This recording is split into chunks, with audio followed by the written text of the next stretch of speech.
তো hey guys আসসালামু আলাইকুম, welcome to my new another blog. তো আজকে আমার এক আপু আছে, ওনার নাম রিমি আপু। তো ওই রিমি আপুটা হলো থাকে মানে আগে থাকতো বাংলাদেশে, এখন মানে জার্মানিতে থাকে। জার্মানি অ্যাড্রেসটা বলে দিই, জার্মানি হুজো ড্রপে থাকে। ওদের মানে শহর বা একটা শহর সিটি বলাই যায়। তো আজকে এইটাই হবে। তো যারা যারা ভিডিওটাকে সাবস্ক্রাইব করো। আপনাদের জন্য কি আপনার ভিডিও বানাই, একটু আগে এটা বানাইছি, এটা বানাইছি। তো আজকে এটাই দেখবেন। So let's go video. আজকে আমরা যাচ্ছি ঘুরতে। এই জাহনাফ, আহনাফ হাই। এই জাহনাফের বাবা, এই যে আমাদের ঘর দরজা। আমরা এখন চলে যাচ্ছি। ওই যে মোহাম্মদ সে হাই। এই যে আমরা এখন গাড়ির দিকে চলে যাচ্ছি। এই যে আমাদের গাড়ি ফোর্ড এসইউভি মডেলের। এই যে রাহিমের কার সিটিতে। এটা হচ্ছে রাহিমের ভাই মোহাম্মদ, আর একটা হচ্ছে সেলিম। হাই। যে এখন আমি চলে যাচ্ছি।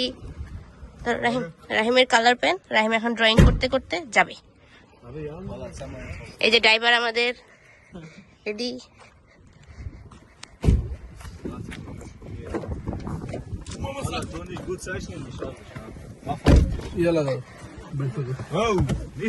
এই যে ড্রাইভার, এই যে আমি, এই যে আমরা যাচ্ছি।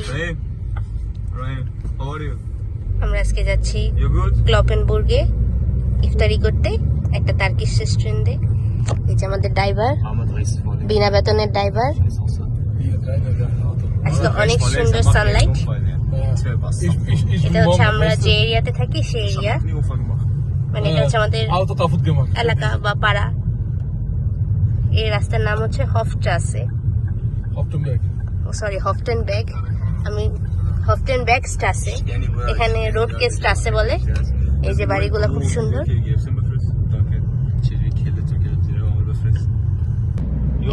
এই যে আমরা এখন যাচ্ছি হাইওয়ের দিকে। সামনে একটা নদী আছে, নদীর নাম হচ্ছে এমস। একটু পরে সে নদীটা আসবে। এটা হচ্ছে হাইওয়ে। এখন সব গাছের পাতা ঝরে গেছে শীতে, কিছুদিন পরে স্প্রিং শুরু হবে, তখন আবার গাছগুলো সুন্দর হয়ে যাবে। এখানে সামনে একটা হচ্ছে যে, এই যে আমাদের সামনে এখন এটা হচ্ছে এমস, এটা একটা নদী। আর এই যে পাশে এটা হচ্ছে নদীর পাশে, এটা হচ্ছে রাস্তা। আমরা এখনো হাইওয়েতে উঠিনি, আরেকটু পরে আমরা হাইওয়েতে উঠবো। জার্মানি হাইওয়েকে আউটোবানহোফ বলে। আর জার্মানির আউটোবানহোফে কোনো স্পিড লিমিট নাই, সর্বনিম্ন 100 পার কিলোমিটার থাকে। এর নিচে নামা যায় না, এর উপরে 200, 250, 300 যে যততে পারে যেতে পারে। এটা হচ্ছে যে একটা ক্ষেত, কিসের ক্ষেত সেটা আমার জানা নাই, কিন্তু এই জিনিসটা দেখলে আমার সব সময় আমার নানুর বাড়ি, আমার ধর্মপুরের কথা মনে পড়ে। ধর্মপুর খুবই সুন্দর, আমার খুব ফেভারিট একটা জায়গা।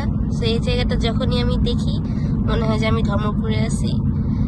এরকম ধর্মপুরে আমার নানুর বাড়িতে যাইতে দোনোপাশে অনেক বড় বড় হচ্ছে যে ক্ষেত থাকে, ধান ক্ষেত থাকে। এখানে অবশ্য ধান ক্ষেত না, এটা কি ক্ষেত আমি জানি না, কিন্তু আমার কাছে মনে হয় যে আমি ধর্মপুরে আছি। জায়গাটা খুবই সুন্দর। রাস্তা, প্রচুর গাছ, কিন্তু গাছে পাতা নেই। আবার আসবে স্প্রিং এ সব গাছ চলে আসবে। এই যে আমরা চলে এসেছি ক্লপেনবুর্গে, আমাদের গাড়ি পার্কিং করে ফেলছি।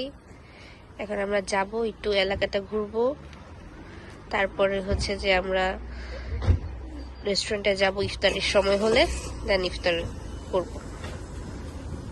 এই যে আমরা রেস্টুরেন্টের সামনে চলে আসছি। এখনো ইফতারির সময় হয় নাই, কিন্তু এখানে হচ্ছে যে টেবিল বুক করে যেতে হবে। তো তখন আসলে হয়তো রাশ টাইম থাকবে সন্ধ্যায়, যেহেতু এটা রাশ টাইম, তাই আমরা হচ্ছে আগেই টেবিল বুক করে দেন একটু ঘুরবো, তারপরে হচ্ছে যে আমরা এসে খাবো। তখন আমরা ফুড রিভিউ দিব, দেখি আজকে তার্কিশ ইফতারি করতে কিভাবে লাগে, তার্কিশ খাবার দিয়ে ইফতার করতে কেমন লাগে সেটা আমরা দেখব। এটা হচ্ছে ক্লপেনবুর্গের মার্কেট প্লেস। এখানে অনেকগুলো শপ আছে, জুতার দোকান, দেন হাজিবাজি অনেক দোকান। এটা একটা কাপড়ের দোকান। অ্যান্ড এই যে টয়স লেখা যেটা, সেটা হচ্ছে কিডস ওয়ার্ল্ড, এটা হচ্ছে ইনডোর গেম। যদিও আমরা এখন 5টা বাজে, তো সাধারণত এখানে 5টা বাজে সবকিছুই বন্ধ হয়ে যায়। অ্যান্ড কিছুক্ষণ পরে এই মার্কেটগুলো বন্ধ হয়ে যাবে 6টা বাজলে। এখানে সবগুলো 6টা বাজে বন্ধ হয়ে যায়, অ্যান্ড যে সুপার স্টোরগুলো সেগুলো 8টা বাজে বন্ধ হয়ে যায়। এটা হচ্ছে মার্কেট প্লেস, অনেক লম্বা সরু, অ্যান্ড দোনো পাশেই অনেকগুলো দোকান, অনেকগুলো শোরুম। সবাই হাঁটছে দেখছি। আস্তে আস্তে আমাদের খাবার চলে আসতেছে, আমাদের ইফতারি আর কি চলে আসতেছে। এখানে হচ্ছে যে একটা কাবাব প্লেটার অর্ডার করা হয়েছে, কমপ্লিমেন্টারি হিসাবে সালাদ অ্যান্ড 3 টাইপের ডিপস। আর হচ্ছে যে এটা হচ্ছে রুটি, এটা হচ্ছে যে হ্যাঁ বাবা হ্যাঁ। আর এটা হচ্ছে আয়রনটা কাইন্ড অফ লাবাঙের মতন। এটা হচ্ছে পানি প্লাস, আর এই যে ইফতার খোলার জন্য খেজুর। আস্তে আস্তে বাকি সব আসবে ইফতারের আইটেম। সাইমের জন্য অর্ডার করছে, এটা হচ্ছে একটা টার্কিশ স্যুপ যেটার নাম হচ্ছে কেল্লা পাশা। হ্যাঁ, এটা হচ্ছে ল্যাম্পের মাথা দিয়ে স্যুপটা বানানো হয়। আমি নিই নাই এসব আজাইরা খাবার, আমি খাই না। আমি খুব সিম্পল খাবার খাই, নর্মাল খাবার খাই, পরিচিত খাবার খাই। আমাদের মেইন খাবার চলে আসছে, এটা হচ্ছে মিক্স কাবাব প্লেটার। এখানে ডোনার আছে, ফ্রাইস আছে, দেন হচ্ছে ল্যাম্প চপ আছে, আদানা কাবাব আছে, বটি কাবাব আছে, মিক্সড কাবাব প্লেটার। এটাই হচ্ছে আমাদের আজকে ইফতার। ইফতারের আর 2-1 মিনিট বাকি আছে, তো আমরা ইফতার করার পরে ইফতারের মাঝেই আমরা দেখবো যে খাবারগুলোর টেস্ট কেমন। আমরা সাইমের কাছে জিজ্ঞেস করবো।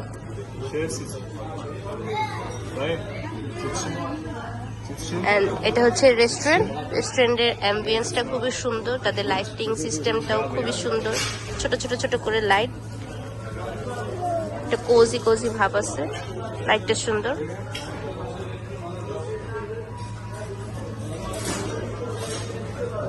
স্যার আপনার কাছে কোনটা ভালো লাগছে, কাবাব না আপনার ছাগলের মাথার স্যুপ? সবকিছুই ভালো লাগছে।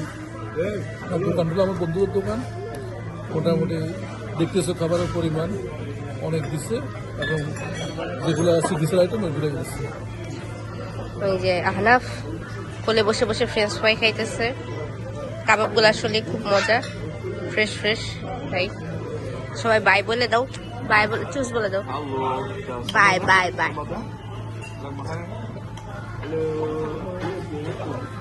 যাই নির্ভীক, তো টাটা। আবার তোমার সাথে নতুন কোনো ভিডিও নিয়ে আসবো। এখন আমরা বাসায় চলে যাব, টাটা।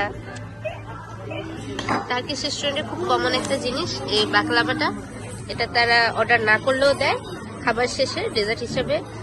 আর এই হচ্ছে তাদের চা, এটা কাইন্ড অফ আমাদের রং চায়ের মতন, কিন্তু এই রং চায়ে কোনো দারচিনি এলাচ লেবু কিছু দেয় না, জাস্ট চায়ের লিকারটা দেয়, সাথে সুগার দেয়। আর এই চা আপনারা যতবার চাবেন এটা ততবার রিফিল করা হয়, মানে এই চাটা রিফিলেবল অ্যান্ড ফুললি ফ্রি। এটা তাদের ট্রেডিশন, খাওয়ার পরে চা খাওয়া। অ্যান্ড এটা তারা যতবার আপনি চাবেন এই চাটা ততবারই তারা রিফিল করে, কিন্তু বাকলাভাটা রিফিল করে না, বাকলাভাটা একবারই দেয়। এটা যদি আমরা অর্ডার করি না, এটা একটা কমপ্লিমেন্টারি, এটা সবাইকেই দিয়ে গেছে যারা খাচ্ছিল। আর এই চাটা রিফিলেবল, এটা যতবার চাবেন। অ্যান্ড আপনি যদি 10বার 20বারও চান, তারা না করে না, তারা এটা বারবার রিফিল করে। এই হচ্ছে যে টার্কিশ খাবারের এন্ডিং পার্ট।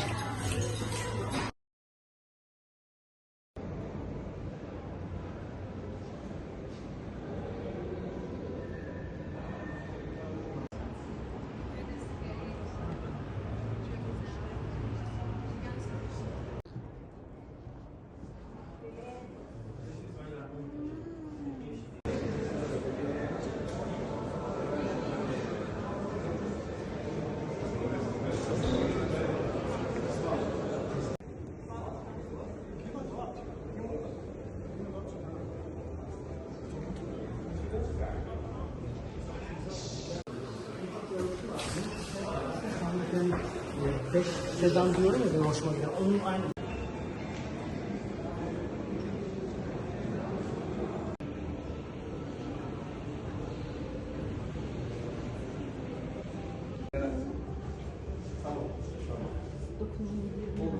Dokunması ama.